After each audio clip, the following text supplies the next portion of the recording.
print the multiple. It changes things. It changes worlds. It has the printed word has power.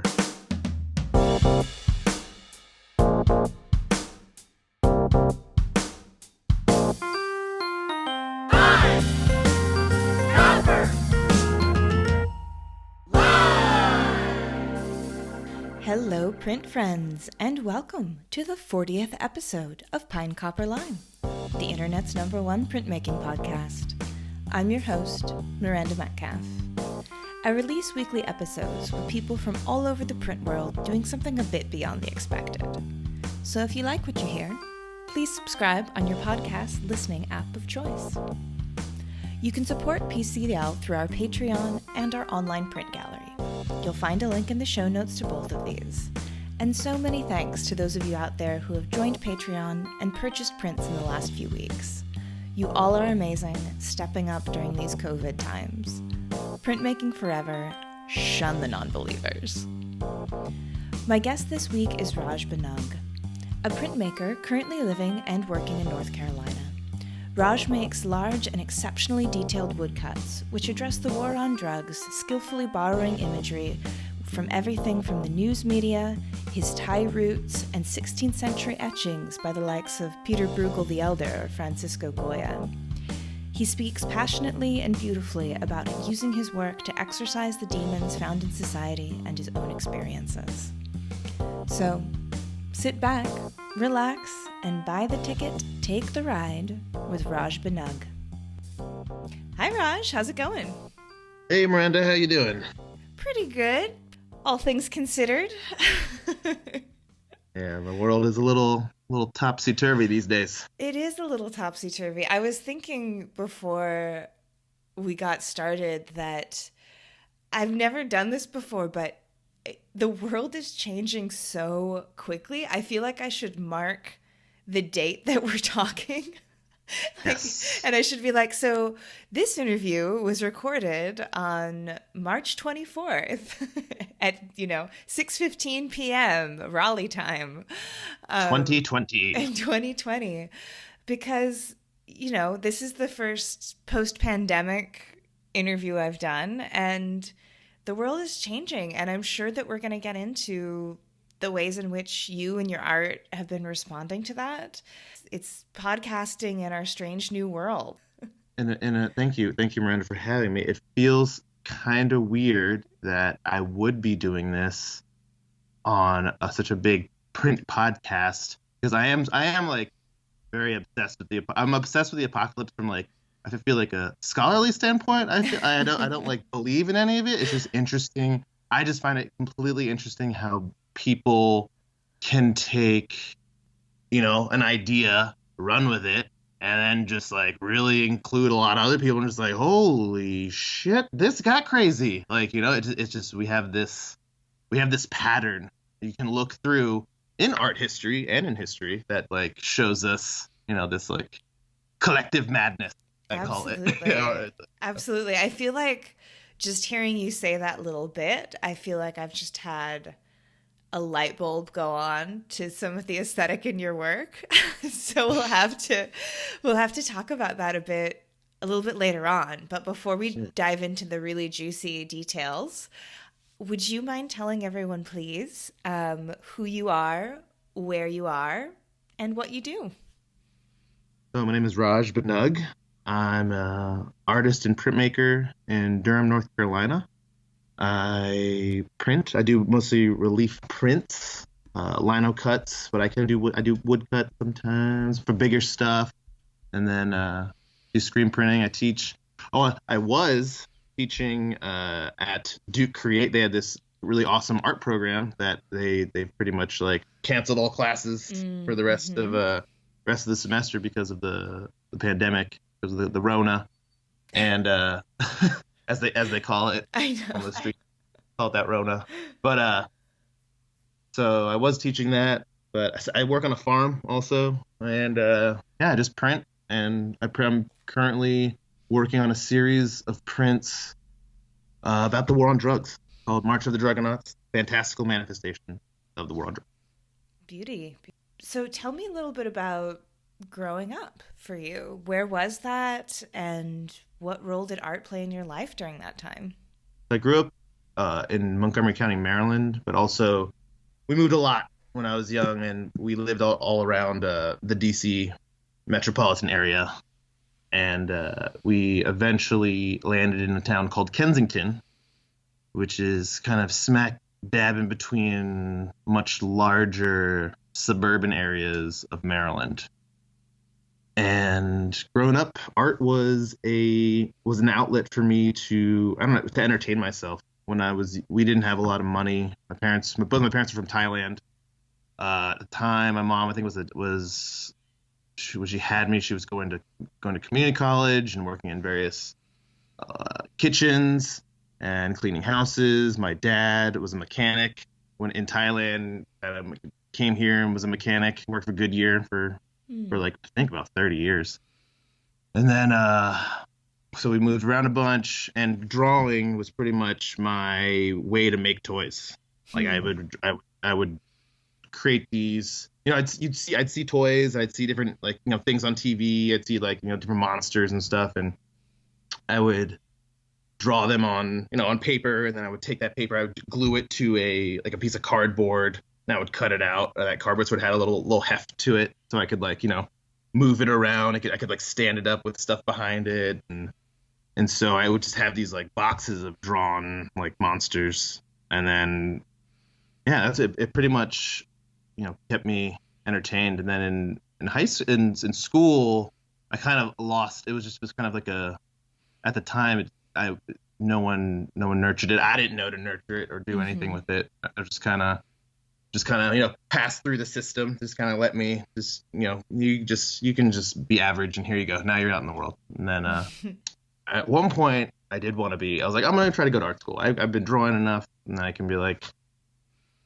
have sketchbooks. I've been drawing I was drawing still lifes of parties, or just doing drawings of my friends, just drawing stupid high school stuff at the time. I didn't what did I know? But a teacher who pretty much shot down everything I did. Oh. And was like, you shouldn't do this. And I was like, that's I mean, you're the adult, I guess you're right. Did they say why? There was too much drug reference in my work, which is also, again, is weird that the prints I'm doing they're all about drugs. And it's those are the ones that people have been reacting the most to. So the very thing that your high school teacher was saying, this isn't going to make you a good artist, is the very thing that people have responded to the most in your work.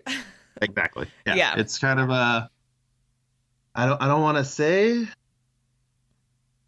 F you to that teacher, but it's because I don't want to ignore. It's you did it was a big you shattered me, but I built myself back up. Right. That's what I like. There's something really to the fact that the people who challenge us, and even the people who hurt us in our trajectory, they do give us opportunities to grow and expand, and to find out what it's like to do something when you're not getting affirmation, and when you really do have to do it yourself. And so while part of you is fuck off, part of you too is but also I learned some shit. Yeah, it's an interesting balance. At one point, I think I just in my own mind, I just kind of was I just had a shock of reality, I think, just being in California. I lived in California lived in Santa Barbara for a while. But I think there was something about California that just it changed me. And I had to leave it. I had to leave it. I had to leave America and it immediately. And I went to Thailand for about a year. Where in Thailand?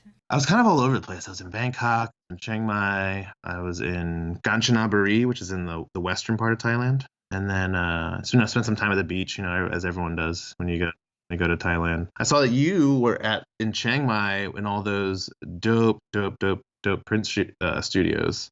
Yeah, I've been to Chiang Mai several times for the printmaking scene there. It's incredible. I'm guessing that maybe you weren't You didn't know about printmaking, or it wasn't a big part of your life when you were traveling at It the wasn't. time? It So you wasn't a didn't big get part a of my chance life. to visit, huh? I did Yeah. not. You It have to was. go It back was. then, yeah. But I will say the one thing I did in Santa Barbara that had a lasting, super, super long lasting effect. Well, I did take my first print class. Okay. It was a intro to print. That was like what I like learned. It kind of connected all these dots from since I was a kid to like to that moment in time. I was like, oh my god, all the drawings or all like the ink what I thought were ink drawings were just actually just prints. Yeah. Like and all like it just all like clicked. I was like, oh my god, like this changes everything. Because no one there was never ever a print class offered to me or anyone was thought me to put me in that or I don't know. So it was cool to find. And so when I found printmaking, it kind of was like, oh my god, this I need to do something with this. This is good. Well, I think that happens to a lot of people is that when they see prints just kind of out in the world through art history, through going to museums, through popular culture, they don't necessarily know what they're seeing because you don't get trained on it. You don't get told. You don't get told exactly. that M.C. Escher's tessellations are woodcuts. You don't get told that Andy Warhol's Marilyn is a silk screen. Print. It's a lot of artists don't know what like. I mean, I feel like printmaking to me is like once I learned it, I was like, holy shit, this is a combination of everything. It's so malleable, but it's so rigid at the same time. I mean, there's there's so many possibilities with it, and it's that's why it is an art in itself, but it can elevate things and just really make them really just have a bigger impact. I don't know. This is just print the multiple. It changes things. It changes worlds. It has the printed word has power. Yeah. It almost feels like a secret history when you get to discover it. And that's what I feel like. Judging what we're witnessing today, in this pandemic time, like there is art that covers this. It's not pretty. Yeah.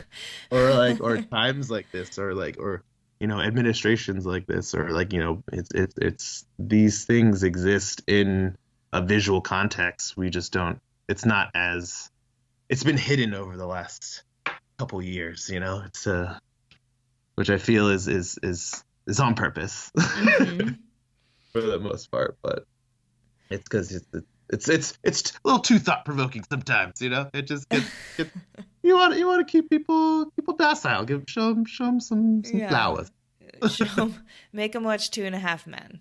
Oh man, I think that some of us are sort of waiting for this huge influx of art that's reacting to this global tragedy that's unfolding both very quickly and very slowly at the same time in front of our eyes. Yet at the same time, so many artists in my life and people that I talk to and what I've experienced myself is it's been so hard to make. Like we're finally been given time to ourselves where we can't go to work. And it's almost like this is what we've always just asked for. Now we can finally make too work. Much. But there's too much going on, exactly. And so an imbalance. It's a weird guilt about it because you're like, oh, this is what I've always asked for, but now I feel like I can't even work. But I think we just have to be so gentle with ourselves and with each other right now, because it's not that humans haven't lived through pandemics, but we've never lived through them with the amount of travel and communication and images and connections still. Like imagine some people who, you're in your house and you just see, oh, what's going on with the neighbors? What's happening over there? Like what's going on? Like you're thought of like you're in Australia and we can we can talk during this pandemic. So we're like it's like we're alone, not alone. It's like, but it's, I don't know. There's a lot of bad energy. Yeah. And I've heard a lot of people describe it that way because I'm someone who is by nature ridiculously, foolishly optimistic. And so there's very few things in the world that I can't spin. And I can't spin this one. Like, well, That's this fun. just Yeah, looks like shit. Like, it's true, and that's what scares me. It's just it's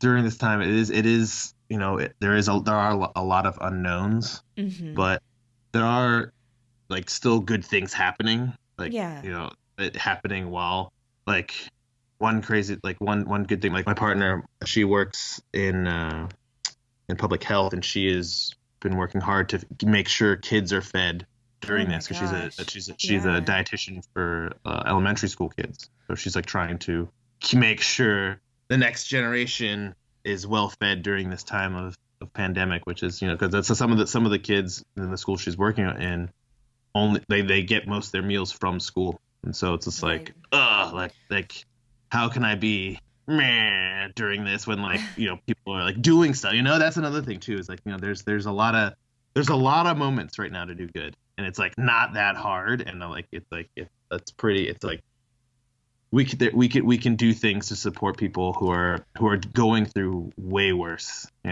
are like there's a lot of blowback coming the other end of this whole thing.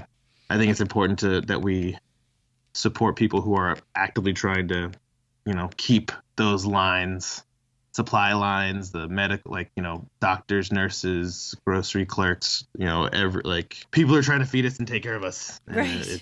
it's weird. It's so weird. It's like it's and for me it's like it's brought in this whole new thought of just what do we really spend all of our money on as a society? Mm. Like what we weren't prepared for this, like, or like we're not like things are certain. It's only it's I feel like it's at this point now, and like I have this weird feeling in America. It's like it's a matter of when you get it, not if you get it now, because it's Right. like if they really have Easter service, like that's going to be bad, and it's I don't know. We'll see. That's all we can do. We'll see. We'll leave it up to the. All I can do is quarantine and help the community. So you were saying that, yeah, that you kind of went on this journey from like DC to California, and then you went to Thailand and were there for a year. Was that your first time going back to where your parents are from? It wasn't my first time, but it was my first time spending any type of extended time there alone, like Mm. not with any family, like by myself. And it was very, very much an eye-opening experience for me, just because in America, I'm foreign. Mm. In Thailand, I'm American. Right. It's weird tightrope I walk, and so like being in Thailand, it was interesting to be there, but then like go from like an American to then feel like a Thai, feel like a part of that country, or be like know where my roots, my ancestry is from, and Mm-hmm. like know the like the land, to know like the cities, the various like mountains and waterfalls, and just like just learning it and just like really taking it in, because all I had was growing up were like not even books. Like I didn't even really get books of things till like later in life, but like it was like just stories my Mm-hmm. dad would tell me, and then like maybe like some like crazy artwork at my like grandma's house. I'd be like, "What's the story of this?" And they're like, "I don't know." And my dad was like, "I have no idea." And I'm like, "What?" My dad would know. He liked myths, and he liked mythology, and like all kinds of mythology. So I grew up in a household. Like I read all Greek myths, Norse myths, like African myths, Middle Eastern, like Arabian Nights. Like I Mm. read like all these different stories, but it was like for some reason Thai ones were always so hard to come by or find. That's really interesting. Yeah. So going back was this like just this immersion into just like Thai culture, and just what my ancestry. While I was in Thailand, I realized the great chance I had at like doing stuff in America, and it was like what my parents sacrificed Mm. moving Mm-hmm. to America. Like holy shit, like they started at zero, like zero, like didn't know the language, like didn't Mm. know, like they had to learn how to like drive differently in America. It's like a whole, they gave up so much for the potential of just being, of like doing what they want. Yeah, and am I I feel like I've read somewhere, and correct me if this is wrong, but was your father an artist himself? He could always draw, but Mm-hmm. he didn't. He never like gotten. He never made like great pieces. He could draft anything. He was a very good draftsman, Mm-hmm. and like he did a lot of like woodwork and metalworking. He was like a self-taught gunsmith and knifesmith, and he was like so my handle on Instagram, Jungle Asian Redneck, is so Jungle Asian. Very vulgar term for someone from Southeast Asia, but I embrace it because it's like if I embrace it, you can't use it against me, so it's Yeah. like fine, I own it. And then the redneck part is for the like I my dad is just kind of like a country Thai boy, so Hmm.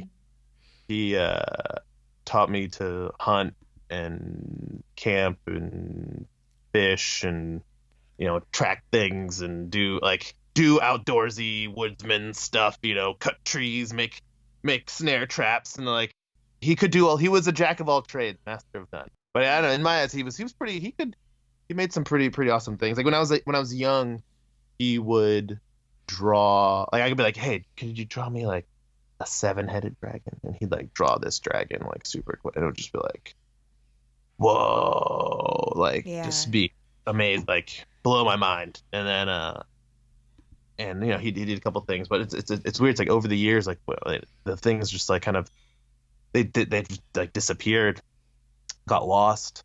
But we found, because we've moved so many times, Yeah. and one of the things we did find were like these drawings of like it's like he so my dad was really into hunting, and so he would draw these like potential like covers of like hunting stories or something like that, like polar bear like attacking a group of hunters, and they're like in this like pose of like the bear's like roaring, and the hunters are like having a reaction to this polar bear coming into their camp. And the other one's like a pen drawing of a gore, which is a Southeast Asian jungle bull. Mm. Have you ever I seen don't think those I've while ever you're in seen Thailand? one. No. If you go to next time you're in Thailand, if you go to the eastern part, I believe, like toward Laos, there's a mount there's a certain area. There might be like a park somewhere. It's all about gores, but it's these like jungle bulls that are like the size of maybe small elephants. Like they're Oh pretty my big. They gosh. can be massive. They're like massive, like cow, like just beefy jungle. I don't know. It's a they're pretty impressive beasts of the jungle that not a lot of people know about. So uh, I did not. And I love animals. So yeah, I'm always for being introduced to a new one. a gore, it's Gaur. It's Okay. Because I was like, I it's realized I was thinking if I was to look up gore, like Mhm. GORE, and then ORE. Yes, bull, I would just get a different, bunch of different. people Yeah, like, getting their crotches torn out. Like, yeah. No, so no, nope, not that gore. not that Well, this gore. bull could definitely do some damage. It's like an impressive beast. You're like, whoa, like I didn't know. Like you think of cows, you're like, oh, they're just like soft looking animals. Sometimes they have like even like the bull in the cartoon, and it's all beefy, but it's kind of dopey. This bull's like cartoon like steroids. Like Amazing. I can't wait. I they're cannot cool. wait. But yeah, Yeah. so my dad had some skills that and even my mom has some painting ability, drawing ability. She can whip some things up. So you were saying, so you've gone to Thailand, and then at what point do you end up going to art school? Because you still haven't been there, right? So No, you still haven't been there. No, no, California, no. Thailand, and then art school shortly thereafter. I went to community college back in Maryland, Mm-hmm. and I took print classes because my at that point my GPA was dog shit, and it was trash. And so I went to community college to bump it up because I was back at my parents' place and just like I need to work again or get things going. So I was going to school, and was taking some print classes there just to kind of you know work in print and create a portfolio, because at that point I didn't have anything to work with. So just learned, just took all the different classes, started again with the intro again, and then took litho, the relief printing class, etching, and actually the funny part is I hated relief printing when I first started. Really? I didn't like it. I didn't. I think I just like maybe the image I chose was wrong, or just it just didn't work, and I was like, this is dumb, whatever. And I just kind of like blew it off. But I really liked etching. I was like, oh, this is cool. I'm gonna do etching. So I like really got into etching. So after community college, I went to Mica and discovered the artist Bill Fick, who is Mm-hmm. like I saw he like visited our print shop, but I couldn't be in there, and or I had like a family obligation while he was visiting the campus, and so I like everyone had his work, and it looked really dope, and I was like, oh man, I missed that. Like, and like, oh, it's relief prints, and you just like print it on shirts, like, oh, that's really awesome, and I'm pissed I missed it, but I at that point I saw his relief prints and I was like, I'm gonna revisit relief print and give it a go. Then it started. Then that's kind of like the beginning of the end. I haven't been able to really go back to any other form of printing since then. Or I can do screen printing has become this like commercial thing, which I like kind of detest. It's like I like it, but it's like I hate doing it now. But I like it, but I hate doing it. I don't know. It's a Yeah. weird working in a commercial place. It can be eye opening.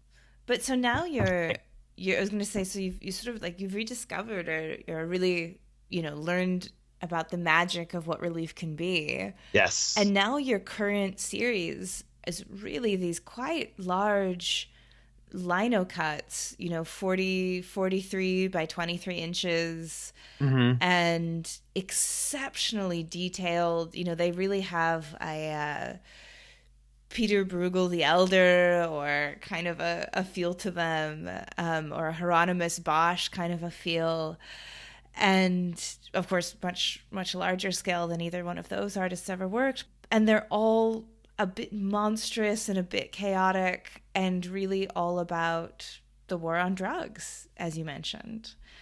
I would love to hear you talk about how you came to this as a subject matter and as something that you found worthy of dedicating the massive amounts of time that it takes. It's been 7 years I've been devoted my life to this series. I'm like, what? Yeah.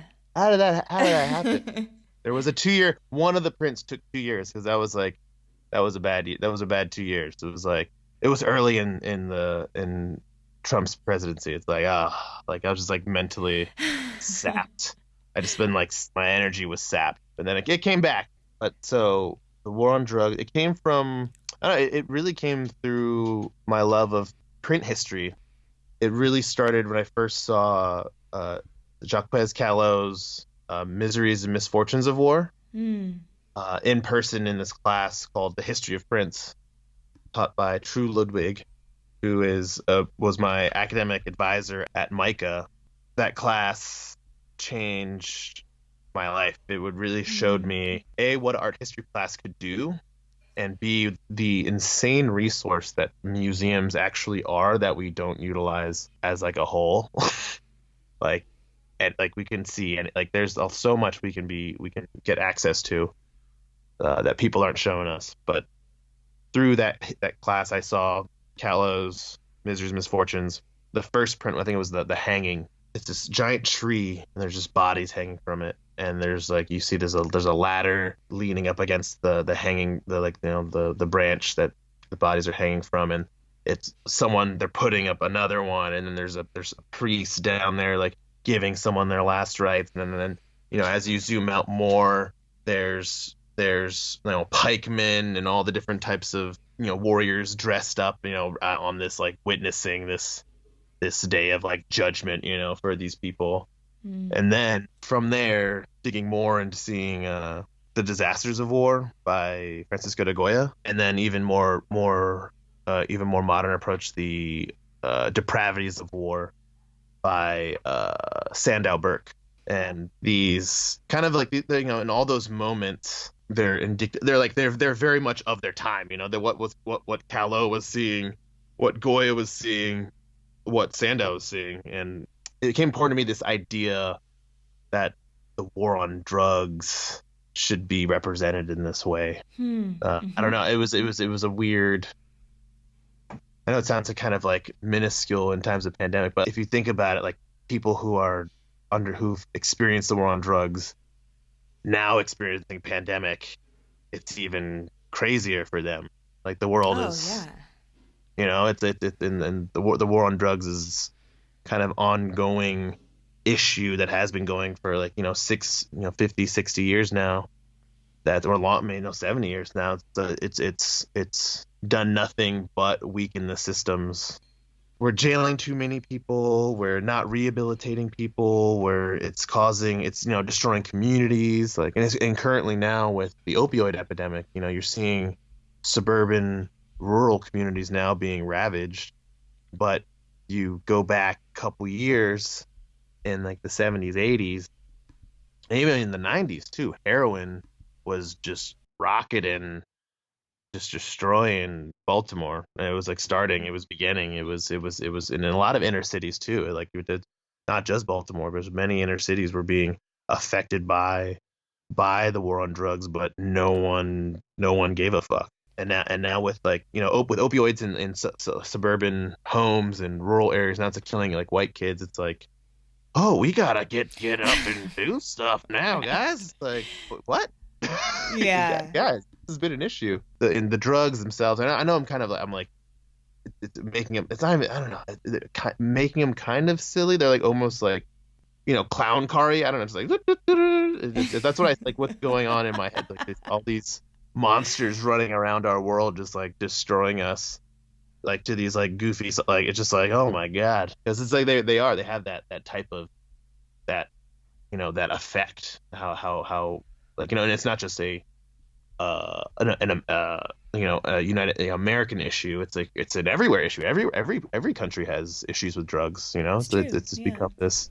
It's something that affects people of all walks of life. It doesn't matter how much money you have, what color you are, what socioeconomic status you are, you're LGBTQIA, or it doesn't matter. It like people, like we all have someone, know someone, lost someone to drugs.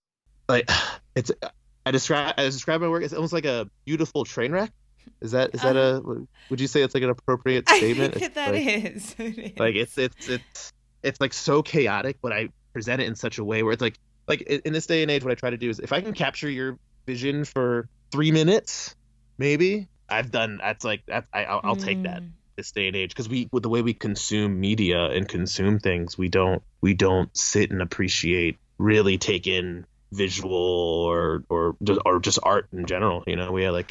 We're at a time right now where there's so much art, so much. It's like almost overwhelming. I'm sure it's overwhelming. You have to like find all these printers and artists to like kind of like this series. I don't know. I felt it was something that I was looking around. I was like, not a lot of people addressing this, or it's like, and I feel like this would be a good way to potentially address this series, like using that 16th, 15th century carving kind of medieval style, and just filling it with contemporary imagery and iconography. Yeah, well, and I think a lot of those images sort of famous from that time, they are dealing with images of war. You're talking about Goya's disasters of war. And in terms of Pieter Bruegel, you're dealing with the Reformation. It is like this violence, this control, the atrocities that are happening, the fallout from it, the unintended consequences, really all of it. Misery is kind of a constant in our existence. That's what I've really like. I mean, again, we were talking earlier about going on in this pandemic. You can go back and look at work that is about pandemics, or about atrocities, or about terrible missteps in human history. And you soon realize, when you've seen so many of them, you realize that some of these things are just unavoidable in our living. our existence on this planet, because it's like we I don't know, we consume and we just like eat and we just we just, again, why the war on drugs is, it's consumerism. It's a different type, it's a different, there's the materialism of America, that like, I gotta have the nice things, I gotta have, like, I gotta have the best stuff, the newest stuff. And then, with drugs, especially nowadays, it's like, there's various classes of them now. We have so many. There's like designer drugs. It's just like, there's just never ending. We have this appetite that we can't seem to like, we can't quench it. We can't feed it. It just is never ending. And until that happens, like the war on drugs really won't change until we like actually treat it like a medical issue. But I try to, that's like, when I'm showing these things, I'm talking with people about the work, I try to like, I'm always interested to like, I try to use it as a jumping point to maybe get them to rethink how they view the war on drugs. Just maybe. Just that's like, I know it's like, seems like an overarching kind of like big reach, but I've had moments with people who see the work and just like get it, and it's like, they're not an artist, but they're like, it's a nurse who works in like rural North Carolina. It's just Right. like, I see this every day. It's like holy, like, whoa. And then like having conversations about it, and it's just using it again as a way to catch your eye for 3 minutes. Yeah. Well, I think that your work definitely can do that, which is no small feat, as you said, in the current world. So you mentioned that specifically talking to a nurse who's working in rural North Carolina or anything like that. Would you say that, actually where you live and work influences what you're doing? Because it's, when you were talking about the different classes of drugs, it just hadn't actually occurred to me before how much drugs are an issue of class. The 23-year-old college senior with a purse full of Xanax versus someone who's doing meth versus Or someone who's just smoking weed, who's or just someone smoking weed. someone snorting coke, like some Wall Street people snorting coke, or just some like frat boys snorting, like, just like, It's it's yeah. there, it's accessibility, Yeah. and it's like, and when I was young, it was funny, like, my mom was like, we're not going to send you to we're not going to send you to this one school, because it's like, there's like gangs and all this other stuff, and then like, we're going to send you to the other school, but it's like, predominantly white. And like, I learned way more about drugs than I would than a lot of my, like, I learned more like about the basics, and then more, because it was just like, there was so many people had access to those things. It was like, holy shit, this is a new ball game here. Yeah. And again, of course, you like the whole idea of the war on drugs is intimately linked to this idea too of who gets punished for it, how much should they get punished for it. I mean, I've seen kids who got arrested with like a pound of weed and get probation and classes, and I've seen kids get arrested with like a gram or an eighth and get the book thrown at them, and like expelled from school, all this other stuff, and it's just like, holy jeez. And it's like, yeah, if with the more you dig, the more upsetting it gets. It's true. It's one of those things. It's true. Like, oh, and that's what I try, like, with the prints with the series. I try to, like, it's like a fucked up Where's Waldo. There's, if you know what to look for, or know what you're looking at, or know the culture, or know the history behind that substance, like, you see things that, like, oh, like in like my most current one, the cocaine hurricane. It's all about everything cocaine that I could, like, feasibly fit into a print, and seeing all the culture that is, like, spawned off of it. The funny stuff, the sad stuff, like, there's just such a range of characters and tragedies, and so many people involved with the hype and the shipping of cocaine. It's just been like, it's just, Mm-hmm. like if you look at the print, the hurricane itself, I modeled after Pablo Escobar, because he was the original like hurricane to really, change the game to a point where it's like people are now getting killed over it, and then the levels of cocaine that were coming were destroying communities. It's just like these substances have the footprint of a giant Godzilla-like monster. That's why it's the march of the juggernauts. But And what does he actually have on his teeth in the cocaine hurricane? He's got some words like it says Plato Plomo, and Plato is silver and Plomo is lead. And that's what Escobar used to say to cops or politicians when he would, if he was, driving a shipment across the border, across whatever, and you get stopped by police, and it's like, hey, you can have my bullets, or you can have, I can silver or lead. Either you take my money or you can take my bullet, essentially. I see. So that's like, that's a lot of people are like, yep, you can go through, Mr. Escobar. Thank you. Like, please, thank you for not killing me today. Yeah. I guess. And so, I mean, it is a wild world, and it's like it's a world we just kind of have let run rampant for like too long. It's done more harm than good at this point. We gotta address things that need to be addressed that I don't think are going to be addressed anytime soon. Because the war on drugs is something that I think is present in a lot of people's minds, and it's been a little bit eclipsed in the way that everything has been a little bit eclipsed, but how every social problem we have just gets completely compounded when you add a crisis like this. Yeah. So where our attention and our energy run short, it's this awful irony where we have less of it than usual. Yes. But these problems are accelerated at the same time that we're running out of less battery life for it. Yeah.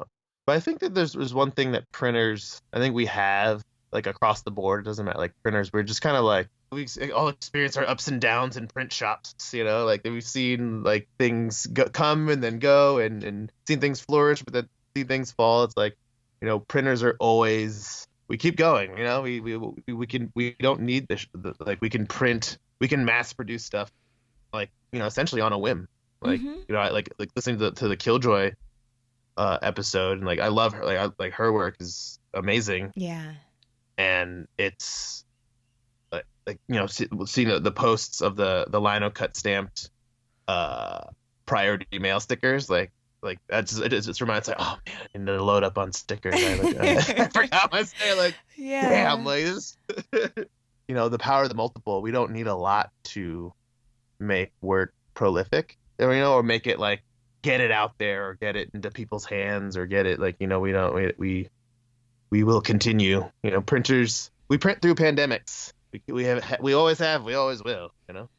You're right. Well, I think that printmakers are by nature communicators. It's like we have these really good groups, like there's these points of contact at the print shop, like any print shop you've gone to or worked in, it's like you have points of contact there. You create, every time you work in a print shop, and if like you're of that world, you kind of like, you're like, oh, I just made like 7 new friends today. Like, exactly. Like, that's really awesome. Like, it's really cool to experience, because especially for me growing up, like I think not having that community, like I didn't realize what that community was until I actually found it, and it was just like, oh, this is where I want to be. This is fun. And I think that it just makes printmakers a bit scrappy. and so we will come out on the other side of things. The one thing I learned through all of this, even through this, you vote, you protest when needed, and you just be a member of your community. Like, know your community, know your neighbors, know who's around you, know what's going on, like be a part of it and try to be a more positive impact on, the people around you, rather than like you could just read everything. I am a dooming. I like I said earlier, I like love the apocalypse, but I could talk you red in the face and make you think the world was ending tomorrow. But like I don't believe. I like I still like I still maintain that there is hope. You still have to you can make a difference, and even if you do a little bit, like that's more than like you just do something. Like my mom always says, have a little, give a little, have a lot, give a lot. So it's like you just give back when you can and just take care of others. It's just what all you can do. So you were talking a little bit before about the ways in which you're using your art and your practice to sort of process what we're in right now, and I'm hoping you can speak to that a little bit. It's hard. It's hard to, because there's so much unknown. But again, I think the best way is try to strengthen your community. I think that's really, even though we are isolated, we have ways to talk to each other. We have ways to, get out, be wacky, and still get our wackiness, our artness to people. Like I know Speedball right now is doing online print classes. You've watched if you pay attention to what they're on their Instagram, they have various artists in the demo artist program, and I think in the print posse, who are doing classes. Maybe not print posse. At least I'm a demo artist for them, so I could potentially be doing some stuff. But yeah, it's we are, again, we will adapt.